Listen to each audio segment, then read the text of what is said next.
Collins & Co.'s not-for-profit conference, Be Empowered Through Knowledge, is designed specifically for the not-for-profit sector.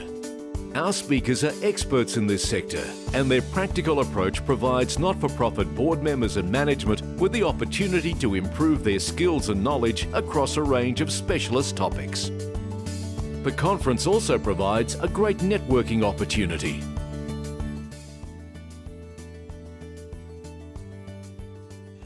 And I'm just going to introduce Anne Watson, who is our next speaker. Anne is an experienced coach and facilitator, building on over 25 years of experience doing all things from financial administration to being a director of what became a multi-million-dollar family manufacturing business. It does, sounds very impressive. However, eventually she realised that a core motivation is motivating people, and thus began a new career in coaching, where she completed training in life coaching, neuro-linguistic programming and training and assessment to be accredited by the International Coaching Federation, and operates 2 coaching services: Be There, focusing on individuals, and Entrepreneur Whisperer, focusing on businesses. In helping businesses, including with her BAS agent qualifications, Anne often works as a virtual CFO, building better businesses from the inside out. Today we're very pleased to have Anne on board, and she'll be discussing being on board should never be boring, and it should in fact make you grow. So without further ado, thank you. Thank you everybody for attending my session. So it's been an inspirational morning for me. I get more excited by being a participant than I actually probably being a speaker. But I thought today it comes down to the theme around what I've seen today. It's all about people and about being able to get the best out of people as they support you in your, whether it's you personally as a boss or whether it's the institution that you're leading or the board that you're going to be on. So let me see, being on a board should never be boring. I have a funny thought. When I was just married and a small baby can barely make a bed during the day, and I'm thinking my grandmother was able to put on a meal for about 50 people, superb meal, and was able to have everything done on time, on spot. And I'm thinking, how would I ever get to be able to manage to achieve something that needed that much coordination? But like everything, it's about building skills and experience, and eventually you put it all together and you produce something, and which eventually I did do, so which was good. I think like working to be on a board is very much similar, that you start out in a career or a position where you have, you've got a skill or an interest in an area, and then your skill and experience graduates, and eventually you're going to be asked to be on a board. When I say it should never be boring, it doesn't mean it shouldn't be accountable or it should not be without responsibility that you will be asked to be on the board. Very much it's the board of directors are the guardian, as we've heard today, to the organisation. It's especially true of not-for-profits. So each board member should have a clear vision about what the purpose of their board is, and I think we've heard that from our earlier speakers today as well. You should be, have a definite engagement and passion around what you're doing. And I'd like to challenge, although most people on boards, in 3 minutes, could you explain, if I can put this right, done that really well, what your organisation exists for, who does it serve on a regular basis, and also how does it deliver its promises reliably and ongoingly, and more importantly, how do you innovate and improve on that? I think we heard from Patrick this morning, very much around the board's age and get a bit stale, and it's very much around innovating and not doing what we did before because it was working, it was easy, and we just have enough time to just keep it maintained. We don't have a chance to invent anything new that's going to deliver more to our customers. So chances are you have been invited to that board because you've got a passion and purpose around the organisation, or you've specifically, I've lost one there, or specifically got a skill that the board requires. And then our job, based on the foundations of every business, is certainly about the business performance to ensure the objectives are fulfilled in every way on a daily manner and remain accountable to the shareholders at all times. Again, very much that being on a board is about working, accepting your strengths, but working for the bigger organisation, all of the members and the shareholders. Then we've got the compliance issues, which is a basic thing from corporation acts, accounting standards, and managing risks and protecting assets. Because again, you're the caretaker of all this, and this is probably one of the most important roles, I think. And again, this has been a theme of other speakers today, supporting the CEO to deliver all the organisational objectives. Not an easy job. So it's getting consensus. And I think also we're talking about, this is both a benefit and a challenge, because one of the things about diversity, we want diversity, and again, I think it was earlier referred to as passion, we want diversity to bring into it, but every person has an opinion of their own way about doing something, and I can guarantee you if they were left in charge, they'd actually be able to achieve that and pull it through, because that's what they're capable of. But when I've got to have 5 other people on my board, I've got to convince them to be doing it my way. Can I do that? So each person needs to be heard is the first thing for me. So to bring it, and then also each person to be heard, and also then to create a forum that has actual real decision and a real set of actions that we can deliver to the CEO that can be very quickly brought into the operational area of the organisation. So the first thing for me, can you make yourself heard? And now I think we've all been on boards with there's some strong personalities that like to speak up really clearly. They love the sound of their own voice. Sorry, that's all too much there. They love the sound of their own voice, and they and often if people they don't get input that supports them, they will actually arc up even more, and they'll be louder and noisier than they've ever been before. Sorry about all this. We'll just got a bit excited.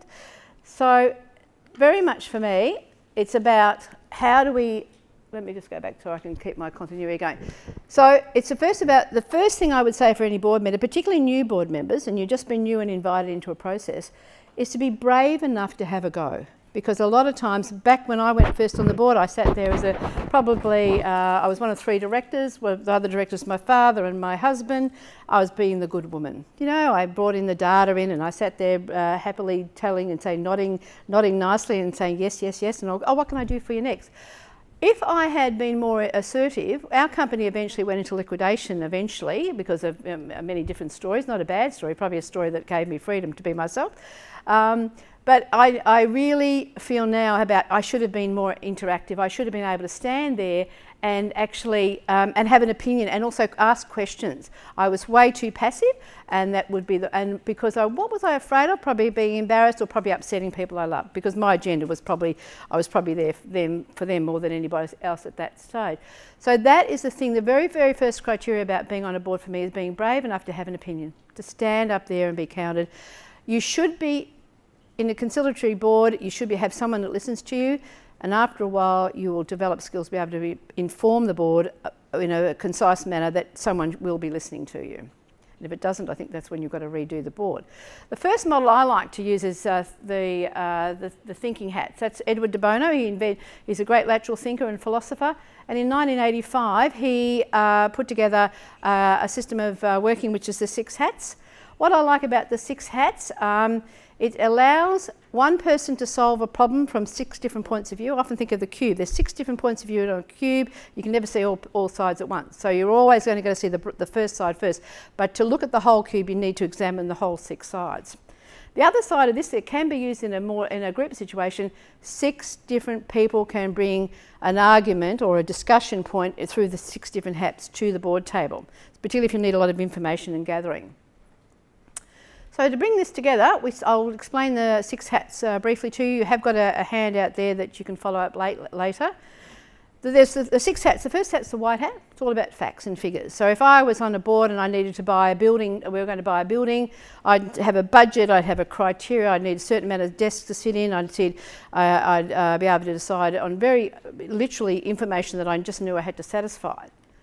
Then I might have the red hat. How do I feel about that? How will my members feel about that? Where should we go? Oh, wouldn't it be lovely to be in Kyneton? Oh no, all our members are in Melbourne, so what's the point? It's got to be of that ilk where you're allowed to talk about feelings and emotions that make you, when you, like change is another, going back to Michelle's work, sometimes we have a reaction around, oh, I don't want the change, but the change in actual will be positive. This is where you're allowed to bring that emotion up and see the perspective and how it reflects on the idea of, say, buying a new building for the organisation. The next hat I'd like people to have a go at wearing is going to be the black hat, the good old critic. Oh, the critic's always the negative one, the dark soul in the group. But the one thing about the critic, that negativity or that cautionary or that trying to minimise risk, they also bring up the point that stopping something from happening that would be just silly and foolish and wasting too many resources in too many ways. The critic has a part to play. Again, I'd like to come back to Michelle's work earlier today. It's about also knowing that the critic has biases and about how to make the biases move back. So what the critic becomes a very useful tool. That's where the critic is. We all need the critic in all of our lives. Oh, bugger. The yellow hat, that is the optimistic hat. Oh, wouldn't that be good? We'll be able to do this. We buy the new building. We have the new programs will be able to happen because we'll be able to put more seats. We'll be able to get more members. We'll be able to have more functions. So the yellow hat was very much a hat about the proactive, the lightheartedness, it can only be good, full of hope, the yellow hat. Then we've got the good old green hat. The green hat is what I call the creative strategy hat. It's the hat that takes you into another level of, we started to say this building idea, buying the group buying a building. Now what we can do, the green hat might say, you know what? Why don't we buy a really big building and sublet all the rest, and then that one will come back and feed us as an organisation. So they go right outside the square and talk about strategies that they can really push it up into another level. Or they might there might be new technology, or there's something. The green hat is very much the creative strategy.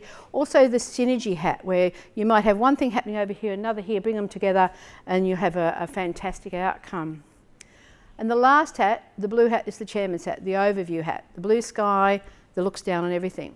Going back to Patrick's work again this morning, this is a really important hat to have because it's the hat that controls the direction, that brings ideas that one member might have to another, brings it together to talk about an idea and give flow, and also control, also supporting everyone to be heard again. If you're going back to the newer, younger members or the inexperienced members on the board do need to be heard. A good chairman, totally agree with Patrick, is a good chairman, is a good leader, but they will also know how to listen, but they also know how to make sure everyone in their own right is heard. So why would we use the 6 hats? This method allows you to look at everything from a different problem, a different point of view, outside your own areas of bias. So I am probably myself a very strategic sort of thinker. I get more excited about the future than I do about the past.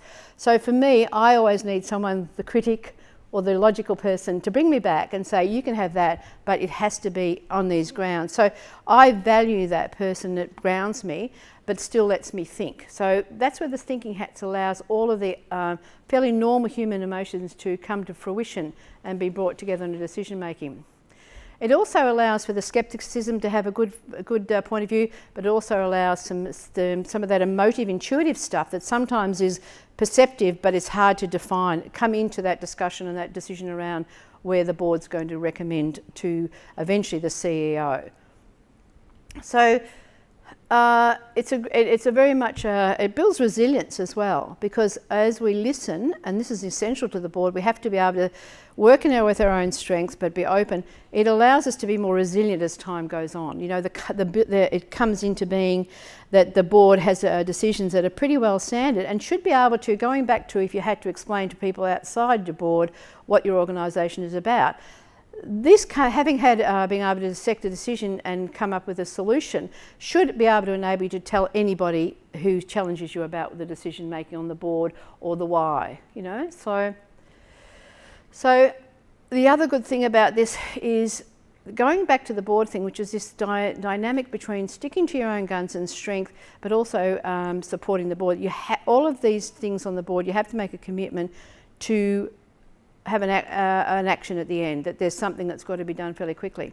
I think this method, and the next one I'm going to show you, the consensus decision making, at first can be a bit of a long method. And going back to earlier speakers, it's got to be quick. You cannot be fuffing around with too much discussion, but you can be concise about looking at different aspects of your process. Yep? So if you're a chairman of the board yep. and you do skills analysis, so you know yep. you've got a variety of skills you need on the board, yep. should you also be looking at personality analysis as well? But you mean the different hats and the different types of people? what I would probably do is over time I'd swap them around. Do you know what I mean? So, and also when you're going through a discussion, you swap the hats in their sequence. So you might start out with the practical problem, the white hat. You might say, what's the emotional response? Then you might get what strategy, the green hat could come in, what creative strategy. I don't know that I want to tie. I want people to think outside their own biases. So I'd swap hats. I'd push people into areas they don't normally think about. It's like I'm more strategic. I probably like the green and the yellow hats best, but I should be pushed over to being the critic and the factual person. Even though I'm good with accounting, but sometimes I'm not good with that black and white stuff because I want to be more positive. So I'd swap hats and I'd push people because I think in swapping hats, they're getting other perspective, and then that dialogue, that shared dialogue, and the ability to articulate that and be heard in the middle of the board meeting is what I'm looking for. Everyone needs an opinion, not one dominant one. So the next part of it, the 6 hats is like 6 different points of view for something. This consensus decision making is the second method I'd just like to introduce you to today. It's very much a traditional method around the whole group evolves the story. So for me, this has been used in a lot of traditional communities, but it allows the story to build from the ground up. So, and it's the same story, but it improves, and it improves with other people's input. So, and it's very much the majority of people should be heard, and the majority of people should be able to agree with this decision. It should be a very respectful dialogue between equals, not a dominant. And you'll see both methods, and also earlier today, listening, but strength. So there's always this pivotal point over this balance point between those two forces around us. I sought this information from Seeds of Change in the UK, but there's also another good dialogue, another good site on consensusdecisionmaking.org out of the US. So I would encourage you to go and do that.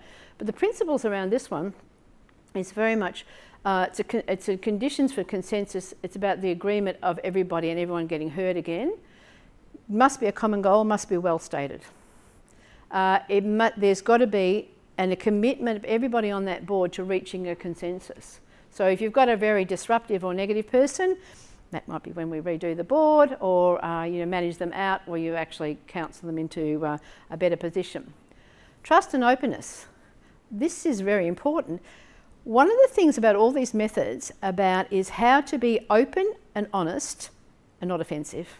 So you actually put down on your thing like, I'm sorry, Reg, you're in trouble again today. Like, you've said this 3 times over, but what I just like to say to you, like, I really think, are you really strong on that? I really get it, but you haven't considered this sector, this little sector of our group. So how would you rephrase that? So I've got to be able to say that to him clearly. That tempts him, that it lures you in to think a little bit broader, but doesn't offend you all the good work you're already doing. Do you know what I mean? So that's what I think, the trust and openness, and this is a real sign of maturity, to be able to speak your mind and not be aggressive and reactive. It needs a certain amount of time. So a lot of times these consensus decision-making environments, you'll have a discussion and office of strategy and evolution of that story and that you're trying to get out of the problem you're trying to solve. But there also needs time to consider. I don't know about you, but often if I've got a big decision, I sleep on it. It's so much easier in the morning. So it could be Michelle's issue about we need more sleep to get rid of the dead brain cells, or it could be the fact that our subconscious actually does work out of balance and we don't just get excited by the last person who spoke to us. It also needs a clear process, which is about how you're going to go about it, because you can't be wandering around decisions and chatting all the time. It's a waste of time. People won't sit on boards for very long if that's the case. And of course active participation is also important. So how do we do it? Well, basically, first of all, running through this one fairly quickly, and again, there's a pamphlet in your folder, and also I suggest you go on consensusdecision.org.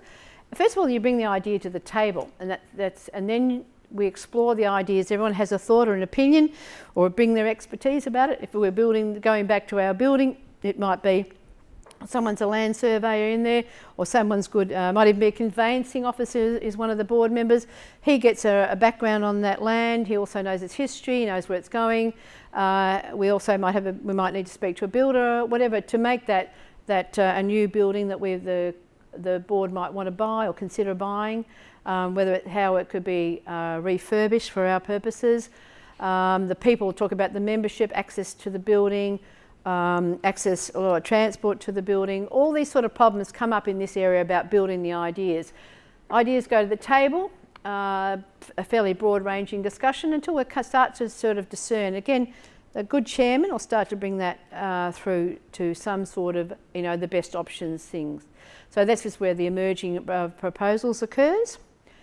So the next stage of that is that then they discuss and clarify. Now, this is the part where amendments can be made, etc.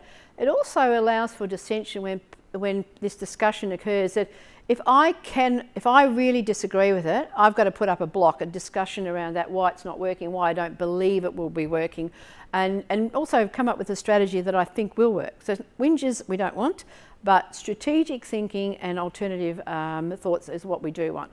Some people are can actually choose to stand aside because they either just don't have the expertise or they're really not comfortable with what's going on.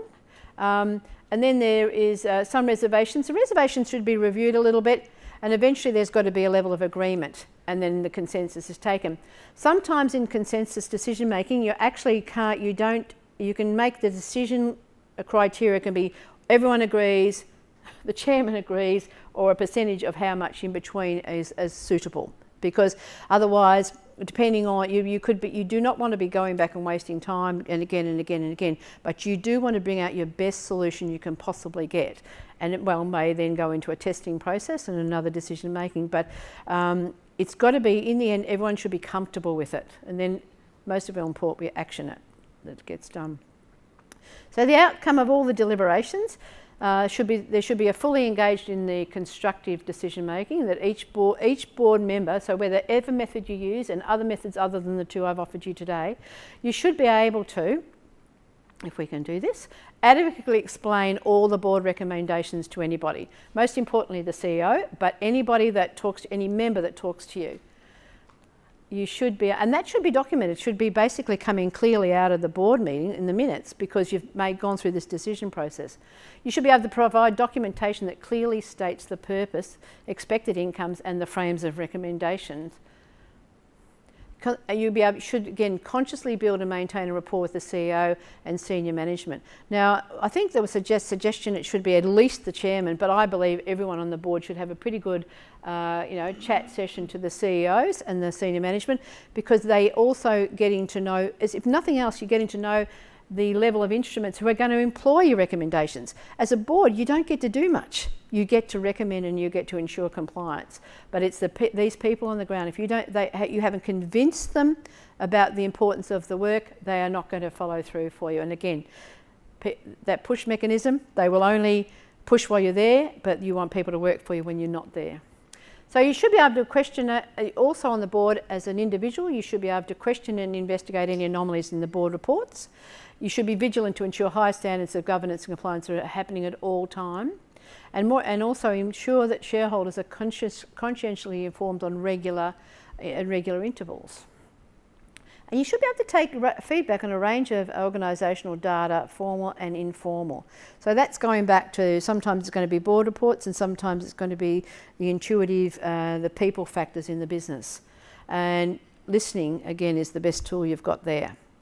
360-degree surveys could be the go, if people can bear to listen to them. Certainly trying to solve problems inside that. So where does this slip it? Being a good board member. It's a lot to get through. Like, there's an enormous amount of, you've got to have leadership, you've got to be conciliatory. I tell you what, entrepreneurs don't make good board members. They want things to happen too damn quickly. They're a pain in the ass, generally speaking. What you want is good people who understand, accept their leadership, and know how to get things done in an orderly way. So yeah, they could be better advisors than doers. So again, one of the aspects around that I'd like to encourage to people, and this is particularly as a coach, to be extraordinarily ordinary. Be seeking your best improvement about yourself, understanding that you're imperfect at any one point in time, but understanding you can never stop learning, and you'll every time it's learning to ask the right questions to get answers that will help you support the board. engagement and passion for the higher purpose of the organisation. Again, that's what we all work for. If you had to be happy in this world, you've got to have a passion, a vision and a passion, and manifest whatever you do in this world. It's got to satisfy your personal passion. I used another site, valuesinaction.org. I find that's quite insightful. It's an online survey. It gives you 24 levels of values. And mine came up as gratitude, and I thought that's a very unsexy value. I don't really think I want that one. I want love or hope or something like that. But gratitude, in actual fact, when I started to think about it, was a very important aspect for me. I'm lucky enough to see the world as the glass is half full most of the time, but also I've noticed that I get really delighted when my coaching clients are busy saying, "Thanks, Anne," as they walk off to do what they thought they were going to do, and they go and do it. That is, to me, that's the sort of gratitude that I want. I don't want the thank yous and the cards and the greeting cards. I want the action, other people thanking me as they wave goodbye, as they go and do their stuff. Got to be curious, open-minded, and a good listener. I'm curious whether this is natural attribute or permission to be that way. How do we get to be curious? I think I've always been curious. How many people think they're curious here? Yeah, so is that why we've got to be where we are? Because we didn't passionately drive into to be on a board or to be ahead of something, but we kept asking questions, and all of a sudden we found ourselves suddenly there going, oh my God, I'm here now, better do something. Being a good listener is very important, particularly in these listening again for that emotional and direct verbal communication, and that more subtle body language is something like 70% of your the communication style. So if I say, look, I'm very interested to be here, I'm really glad you're all great, that's really nice, and then I come over here and say, I'm very interested to be here, it's great to see you all. See that, just that change in my posture, same words, makes an enormous amount of difference. So when you're addressing your board, that eye contact, that body rapport, echoing people, that will build rapport quicker than you telling them, just do it, or just, or false words. Just doesn't work. You've got to, your body never lies, your mouth might. So being brave enough to accept the fear of putting out a bit of information to the board, quite, and I would have to say most of your board members should have a bit of oomph to them, and they're not going to be just take information lightly, but accepting the fear and the responsibility to speak your mind. It's very easy to say, oh, they're the experts, or I don't know much. Or it's very much to say, look, I'm not really good at this, but can you tell me more about that because I'm not understanding it? So it's the same question, but it's just asked in a manner that engages the person to help me grow. So if they don't help me grow, well, that's another issue about boards we could talk about. Being respectful to others' point of view. If I had to have one of my themes, my logos is respectful relationships. More than anything out of my now 11 years of being a coach, having to be independent and work just for myself, is that all the organisations that I've had the pleasure of working for, the people who are effective are respectful to other people. That doesn't mean I'm not strong and strong-willed and ready to tell you how it is, but if I don't listen to you and give you other people their point of view, or even understand what they need out of the relationship we have at work, no one goes anywhere, because people will only work for you. That push mechanism that I think, was it Colette? Who was the first one we spoke today? Pushing never works. As soon as you walk away, you all go, thank God he's gone, or she's gone, she's a pain in the ass. You've got to be, but they respect you, they will work for you well out of much extra time and well out of your point of view. So that was, and it takes time, and honestly it takes a lot. It's easy if you've got a bit of empathy. It's not so easy for goal-orientated people. All I can say for very much goal-orientated people, get someone on your staff that can relate to you and relate to them, because that's going to make it easy. You have to, and going on a board, so again this sort of dichotomy about being an independent, I'm strong, I'm here for my expertise that has to be offered as honestly and with much integrity as I can, but then the other part of me, when I don't agree, how can I support a consensus decision making? This is the challenge of a board member, and I find this is a lot of it. You got to get outside yourself and your thinking. You've got to remember the goals of the organisation, and then you have to then say, and where does my bit of information support and fit into this structure, so something will get done. You've got to be able to review the results and evolve effective board recommendations which are in the best interests of all the shareholders. Who here gets on really well with their CEO? Who doesn't? Good. Good. So how can it be boring to be on a board? Oh, shite. There we go again. Sorry about that. I can use expletives when I need to. Oh, sorry about that.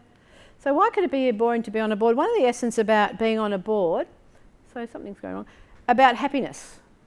Everyone was seeking happiness. Well, one of the things about happiness is, it's again, it parallels a lot of the information we have today. I've been more excited to sit in.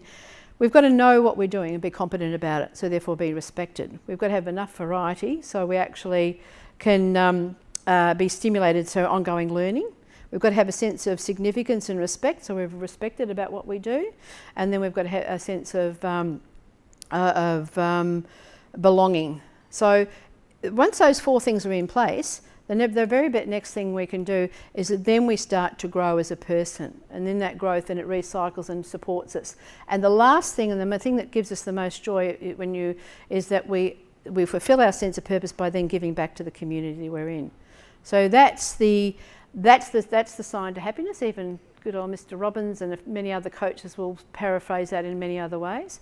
But that's the point. That's the biggest opportunity you've got on being on a board, is fulfilling yourself. So again, this irony of helping others and fulfill yourself, being strong and determined but being conciliatory. It's very much a fine balance. So it comes down to why it's not boring to be on a board is that it gives you personal satisfaction to demonstrate your expertise in an environment where you have a sense of respect and belonging, where you have a chance to contribute and to personally grow. So it can't be boring. That's the door prize today. You don't need to worry about that. There you go. So any questions for you today out of any of that information?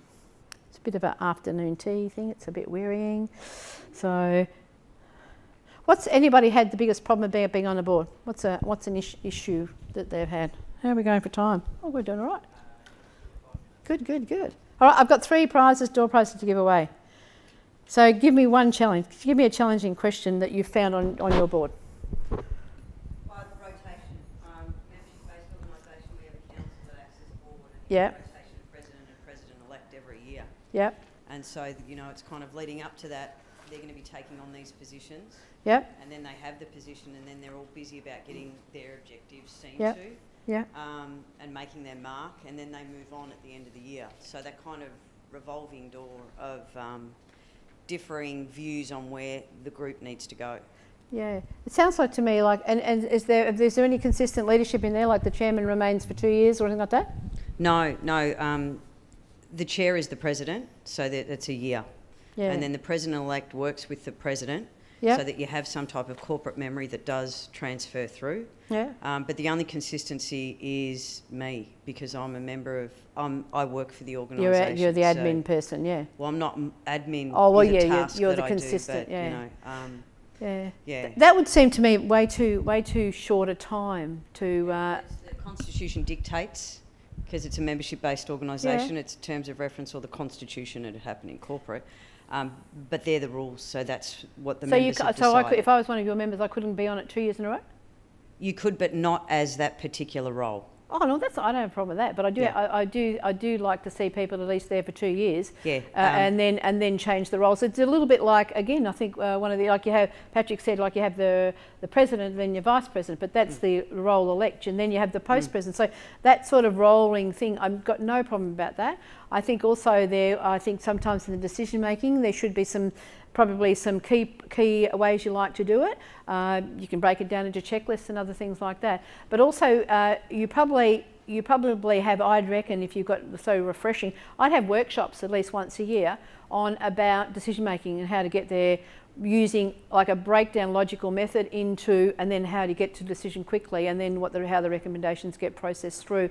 The board is one level of it, it's the level of governance, but it's not the level that does it. So they've got to learn very quickly how to convert the concept of compliance or direction into something that's going to practical work, and also live with the feedback. See, if you've got a membership base that's a board that's changing, how I reckon it takes you 3 months to learn a job. It must take you at least 3 months to be in the board. The process is like 6 months, and then you've got to get used to handover for the last 3 months. So really, you're looking at a 6 month period of time, which is challenging.